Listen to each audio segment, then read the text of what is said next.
para esta noite, siga o Mestre, a jornada mais surpreendente da vida. E é exatamente sobre isso que eu gostaria de meditar com vocês nesta noite. Quando eu era criança, e eu acho que na grande maioria da vida de vocês também, tinha uma brincadeira que chamava O Mestre Mandou. Então se reunia a garotada ali no bairro, e daqueles 8, 10 meninos se escolhia um, que então era comissionado a ser o mestre naquela brincadeira. E os demais meninos, eles então tinham a incumbência de repetir aquilo que o mestre fazia. Eu acho que todos vocês conhecem. Então o mestre falava, olha, levanta a mão. Aí a molecada tinha que levantar a mão. Levanta o pé. Aí a molecada tinha que levantar o pé. E assim sucessivamente. E a ideia era que todos aqueles que estavam participando pudessem imitar o mestre, fazer aquilo que o mestre fazia, né? Porque se assim não fizesse, ele saía da brincadeira e se tornava vencedor daquela brincadeira, aquele último que estava fazendo totalmente aquilo que o mestre fazia. Embora seja singela essa brincadeira, refletindo sobre ela, nós podemos extrair um ensinamento muito profundo no que tange a vida espiritual. Afinal de contas, nós temos um mestre. Aqueles que se dizem crentes, se dizem evangélicos, eles têm um mestre, e o mestre por excelência é o Senhor Jesus Cristo. E portanto, se ele é o nosso mestre, nós somos os seus discípulos, nós somos os seus seguidores. E assim como é na brincadeira de criança, a vida espiritual reflete isso também, porque o alvo de Jesus é que eu e você, apesar de todas as nossas dificuldades, possamos imitar ao nosso mestre. E é exatamente nesse ponto que eu gostaria de meditar na palavra de Deus com você. A palavra de Deus que se encontra no Evangelho segundo escreveu Lucas, no capítulo de número 9, a partir do verso 18. Nós vamos ler até o versículo de número 36. É um texto longo, mas pedagogicamente ele se faz necessária a leitura nesta noite para que nós venhamos a compreender aquilo que o Senhor Jesus quer falar conosco. Então eu peço a sua paciência. Eu não coloquei o texto integralmente no slide, porque ele é muito longo. Então eu quero convidar você a abrir a sua Bíblia, a abrir o seu smartphone e acompanhar o texto, a leitura do texto comigo. Lucas, capítulo 9, verso a partir do 18. Diz assim as Escrituras. Certa vez, Jesus estava orando em particular, e com ele estavam os seus discípulos. Então lhes perguntou, quem as multidões dizem que eu sou? Eles responderam, alguns dizem que és João Batista, outros Elias, e ainda outros que és um dos profetas do passado que ressuscitou. E vocês o que dizem? Perguntou. Quem vocês dizem que eu sou?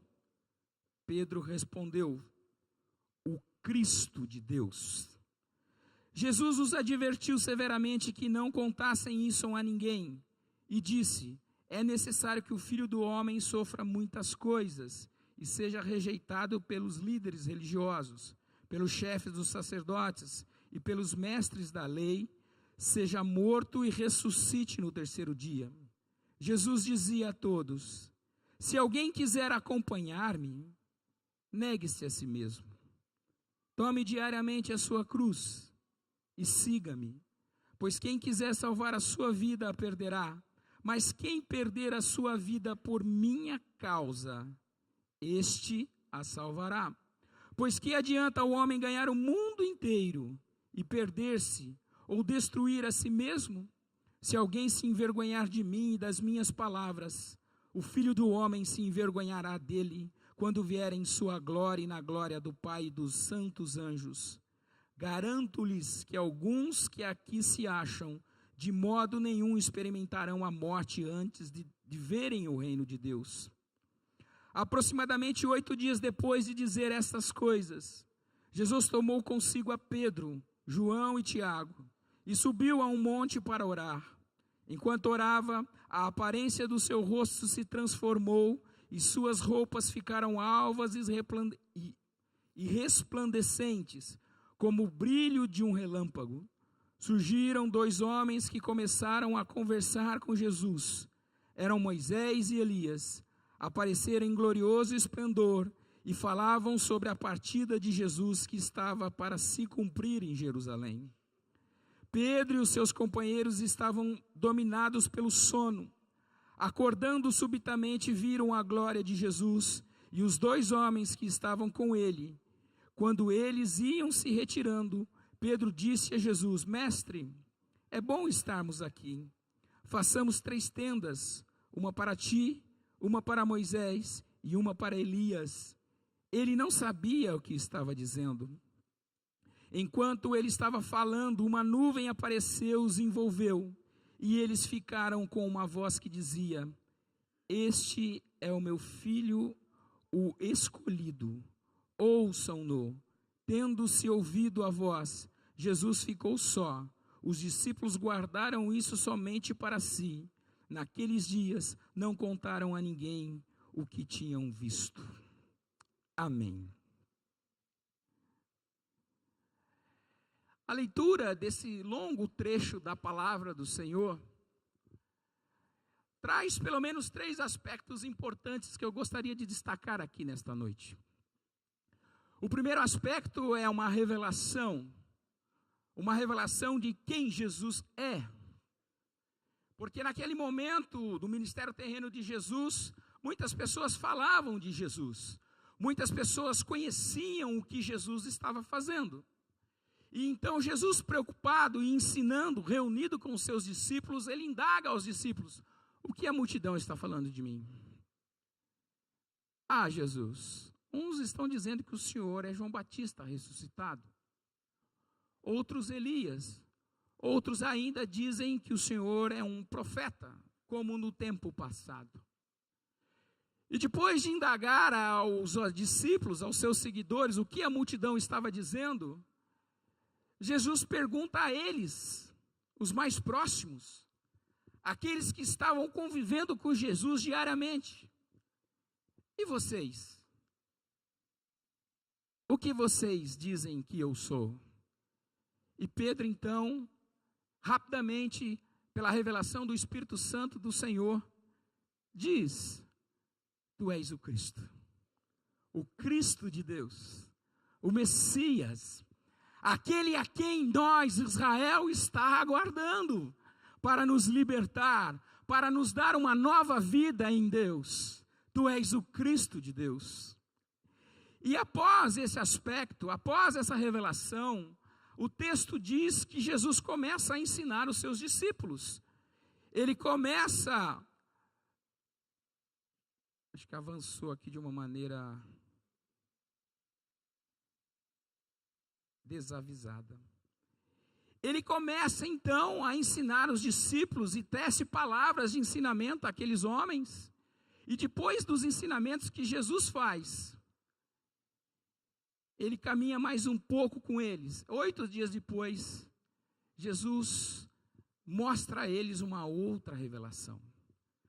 Mostra a eles não aquele Jesus terreno, não aquele Jesus sujeito às mesmas dores que eu e você e que os discípulos, mas ele abre os céus, ele começa a orar e o seu corpo começa a ser transformado em glória e poder. E as pessoas, e aqueles discípulos começam a ver a verdadeira natureza do Senhor, não uma natureza humana que está sujeita às debilidades que todos nós estamos passando, mas ele vê verdadeiramente quem é Jesus, o Deus Todo-Poderoso. E não somente isso, o profeta Moisés e o profeta Elias também vêm acompanhar essa revelação dos céus, vêm conversar sobre Jesus, com Jesus, a respeito do que aí iria acontecer daqui a pouquinho. E diante dessas duas revelações, enxertado no meio desses dois importantes eventos, Deus fala este versículo aos discípulos, especificamente o verso de número 23, do capítulo 9 de Lucas.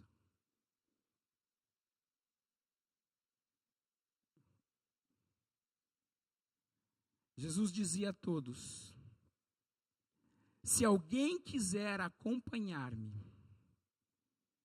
negue-se a si mesmo. Tome diariamente a sua cruz e siga-me. Veja bem, Jesus aqui, ele dá uma palavra contundente aos seus discípulos. Eram homens que conheciam a Jesus. Eram homens que acabavam de aprender uma revelação importante, que Jesus não era meramente um profeta, não era meramente alguém que poderia cuidar deles, trazendo provisão, trazendo cura, trazendo uma mensagem, mas ele era o próprio Deus revelado, terreno, que estava junto com eles. Ele era o Cristo, ele é o Cristo. Então ele vira para os seus discípulos e diz uma palavra que, se você considerá-la isoladamente, às vezes você vai considerá-la muito dura.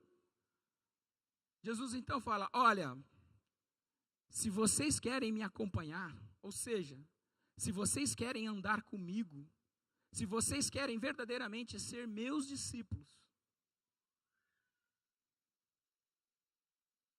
neguem-se, ou negue-se a si mesmo. Tome diariamente a sua cruz. E num terceiro ponto, siga-me.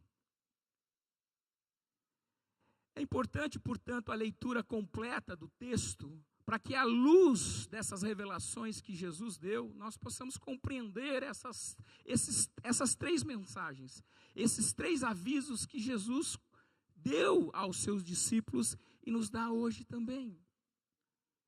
Então ele diz assim: negue-se a si mesmo. E o ponto é, o que nós compreendemos como negar-se a si mesmo?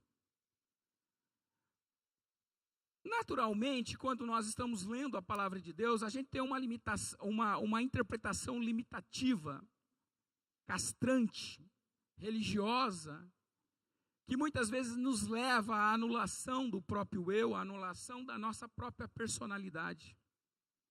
E não é isso que Jesus está dizendo quando ele nos diz que negue-se a si mesmo.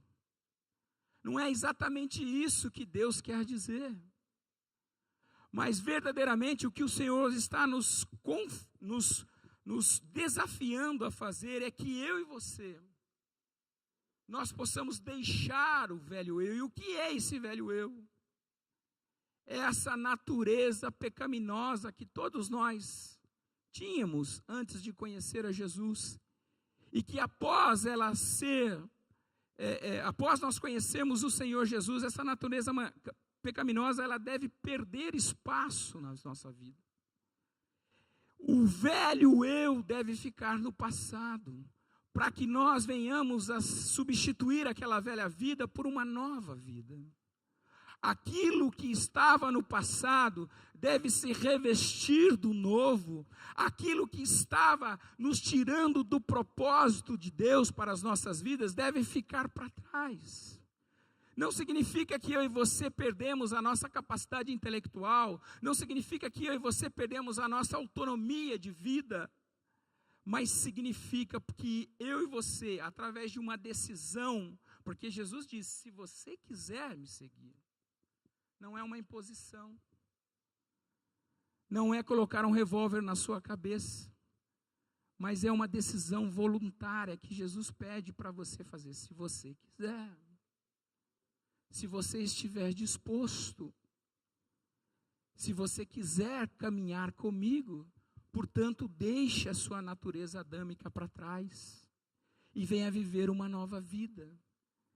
Venha viver algo novo, algo surpreendente, algo que você talvez até então nunca tenha experimentado na sua vida. Não segundo padrões terrenos, mas segundo os padrões de Jesus Cristo, segundo aquilo que o Senhor tem como propósito para mim e para a sua vida. Negue-se a si mesmo. É um ato de fé fazer isso, mas é um grande desafio também, porque muitas vezes a nossa natureza adâmica, ela clama, e muitas vezes eu e você damos lugar a esse velho Adão que está dentro de nós. Muitas vezes nós resistimos àquilo que o Senhor quer para as nossas vidas, para fazer as nossas próprias vontades pessoais, em desacordo com aquilo que o Mestre quer que façamos. E nesta noite, Ele nos alerta para que, como seguidores dEle, nós tenhamos muito claro que um dos requisitos para que a gente possa caminhar com Ele, ouvir a voz dEle, ser tocado por Ele e ver os milagres que Ele pode fazer através das nossas vidas, tem esse requisito, o requisito de negar-se a si mesmo, porque é uma consequência natural de quando nós conhecemos a Jesus, como diz Paulo em Romanos capítulo 6 e verso de número 6. Pois sabemos que o nosso velho homem foi crucificado com Ele. Paulo está nos ensinando aqui que aquela natureza, aquilo que desagradava a Deus, os propósitos que estavam contrários a Deus, assim como Jesus foi pregado naquela cruz, eu e você também temos que pregar aquele velho homem naquela cruz e deixá-lo para trás, negar a si mesmo, para que o corpo do pecado seja destruído e não mais sejamos escravos do pecado, mas libertos desse pecado para a glória de Deus. Nós não somos mais escravos do pecado, mas somos servos do Deus Altíssimo, pela obra que Ele fez na cruz do Calvário. Negue-se a si mesmo, liberte-se, viva com liberdade, porque a verdadeira liberdade é abrir mão dessa natureza adâmica para se revestir do novo, de uma vida espiritual que Jesus Cristo de Nazaré nos propõe.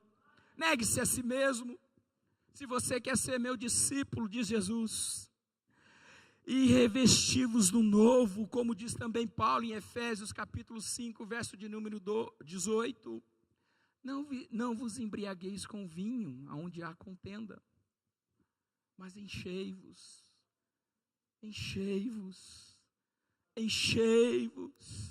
transbordem do Espírito Santo de Deus.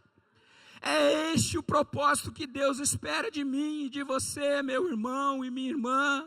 E você que está aqui pela primeira vez, saiba que Deus também tem um propósito na sua vida. Deus está te chamando também aqui nesta noite, para que você também possa experimentar esta vida abundante, esta vida surpreendente em Jesus Cristo de Nazaré. Enchei-vos do Espírito Santo de Deus, para que este verso, para que esse ditado não venha se concretizar na nossa vida, cheios de si mesmos, porém vazios de Deus. O pastor falou que muitas vezes nossa juventude tem enfrentado, a juventude aí tem enfrentado problemas relacionados à depressão e outros tipos de doenças. Qual é o diagnóstico disso? Muitas vezes a ausência do Senhor, muitas vezes intimidade com Deus, muitas vezes pessoas que estão distantes do Salvador, daquele ajudador que pode te dar a direção. E eu sei disso porque quando eu me converti, eu passei 6 meses deprimido, e parecia que não havia solução para a minha vida, mas numa tarde de domingo, um pastor pregou a minha vida, e Deus quebrou o meu coração naquele momento. Eu abri a minha vida para Jesus, e hoje eu vivo uma vida surpreendente em Deus, porque Deus é a resposta para a sociedade, Deus é a resposta para os nossos problemas, Deus tem a solução para aquilo que nós estamos enfrentando. Enchei-vos do Espírito Santo de Deus. Enchei-vos para a glória de Deus, em nome de Jesus. E um segundo ponto, que também muitas vezes é interpretado de uma maneira restritiva. Tome diariamente a sua cruz. Aqueles que têm um pouquinho mais de intimidade com a sogra, né? Geralmente eles costumam fazer essa brincadeira. Ele chega num amigo, a sogra está presente, e ele fala assim, ó, tá vendo isso aqui, ó? É a minha cruz. Outros nem tanto, que não tem tanta intimidade com a sogra, levam a falar que a cruz é um sofrimento que ele passa, uma situação difícil, talvez na família, talvez no trabalho, talvez até mesmo na igreja. Aquela é a minha cruz. Mas será que a cruz, ela denota apenas esse lado do sofrimento? E como eu coloquei aqui essa frase na tela, a cruz não está relacionada apenas, não é negar o sofrimento, não é dizer que ele não existe, não é ter uma visão utópica e até mesmo desfocada da realidade, não é apenas sofrimento, mas ela vai mais além, ela está relacionada com um propósito. E eu me lembro muitas vezes, como eu contei de manhã, e eu vou contar essa história aqui novamente, que um certo jovem, num certo momento ainda bem jovem mesmo, foi chamado por Deus para a sua obra. E Deus falou para ele, meu filho, eu tenho uma obra na sua vida. Você está vendo aquela pedra lá gigante? Eu gostaria que você a empurrasse. E aquele jovem, naquele primeiro amor, naquele ímpeto de servir ao Senhor, ele se aproximou da rocha e com toda a sua força, ele começou a empurrar aquela rocha. E quanto mais ele empurrava, menos a rocha se mexia. E ele foi empurrando aquela rocha durante anos a fio, fazendo aquilo que Deus havia falado com ele fazer. E se passaram mais de 20 anos ele empurrando aquela rocha. E o que ele havia percebido é que a rocha havia se movido apenas alguns milímetros. Alguns. Então o diabo soprou no ouvido dele e disse, você está perdendo tempo. Você está perdendo muito o seu tempo. Vai cuidar da sua vida. Olha o que Deus te mandou fazer. Você está aí há tantos anos empurrando essa rocha. E nada aconteceu, ou muito pouco aconteceu. Então ele se conscientizou e falou, é verdade. Eu vou desistir, eu vou parar. Eu vou desanimar. Eu vou retroagir, eu vou voltar atrás. E abandonou aquilo que Deus havia incumbido-lhe de fazer. Mas imediatamente, por amor e misericórdia, Deus vai até ele e diz, filho, por que você parou de empurrar a rocha? Ah, pai, são tantos anos fazendo isso. E eu gostaria de ter visto aquela rocha se mexer. Eu passei os melhores anos da minha vida empurrando aquela rocha. E apenas alguns milímetros ela se mexeu. E Deus, com poder e graça e amor, diz a ele, filho, eu nunca estive preocupado com a rocha. A minha preocupação sempre foi com você. Olhe para você hoje. Você era um moço franzino, fraco, despreparado. Mas os anos te deram força. Olhe para os seus músculos. Olhe para a sua estrutura hoje. Olhe para a sua experiência que você adquiriu durante todos esses anos, empurrando aquela rocha. O meu problema não era aquela rocha, mas eu estava preocupado com você. Porque aquilo que eu estava te comissionando, aquilo que eu estava pedindo para você fazer naquele momento, Não era a obra que eu tenho para te dar agora, como você está preparado com os seus músculos, com a sua experiência. Então, meu filho, não é hora de desistir. Não é hora de encarar o sofrimento apenas como algo que é o sofrimento, mas é ver o propósito de Deus nas dificuldades que eu e você enfrentamos, porque Deus tem algo muito maior para fazer nas nossas vidas. Eu me lembro, e você também vai se lembrar, quando Jesus está lá, depois de celebrar a Páscoa com os seus discípulos, ele vai para o jardim do Getsêmani. E ele se afasta, ele sozinho ali orando. E ele diz esse texto registrado por Lucas, capítulo 22, versos de número 41 a 42. Ele se afastou deles a uma pequena distância. Ajoelhou-se e começou a orar. Pai, se queres, afasta de mim esse cálice.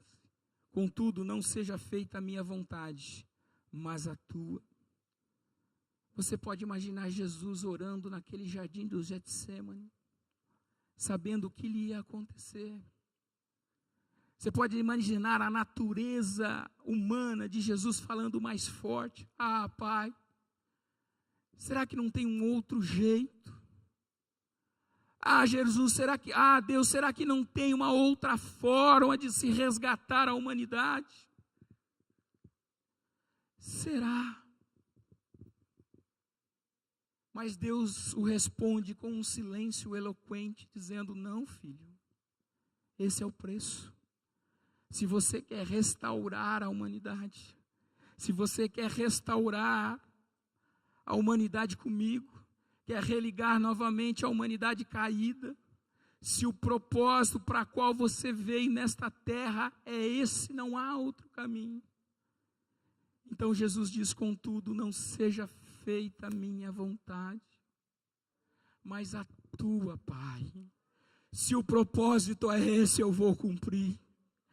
Se o teu propósito para a minha vida, Senhor, é este, eu irei à cruz. Ninguém vai me levar, Jesus, dizendo: eu irei à cruz.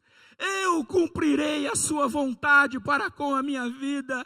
E nesta noite, meu irmão e minha irmã, Jesus está dizendo: se você quer ser meu discípulo, se você quer me acompanhar, olhe para o propósito, que é algo maior que o sofrimento. Paulo diz que os sofrimentos desta vida não são comparáveis à glória que em nós há de ser revelada. Por isso nós não podemos desfocar do propósito que Deus tem nas nossas vidas. Assim como Ele cumpriu o propósito se entregando naquela cruz, eu e você temos propósito também nesta terra. Eu e você também somos usados pelo Senhor para ajudar esta obra bendita, para levar salvação, compreensão, amor, carinho àqueles que estão precisando. Você também é um discípulo de Jesus. Nós também temos um propósito. Por isso, quando nós olhamos para algo maior, as dificuldades, os sofrimentos se apequena diante do nosso Deus, que há de se revelar com glória e poder sobre as nossas vidas. O sentido do propósito de Jesus era maior que qualquer coisa, e nada lhe podia tirar de cumprir a sua missão.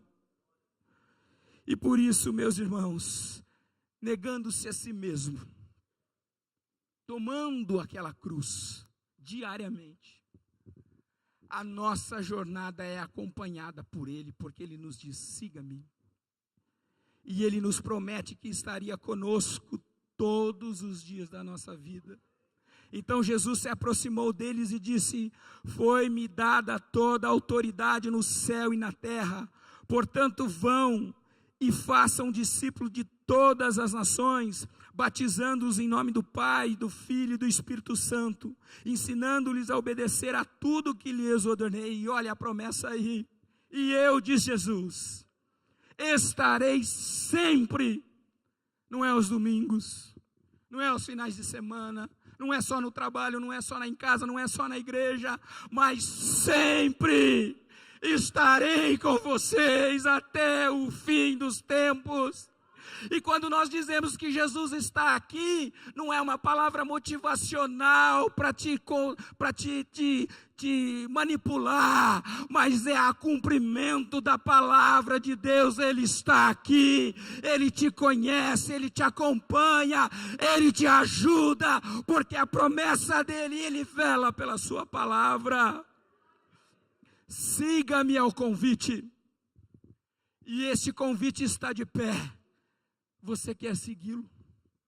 Será que nós queremos segui-lo?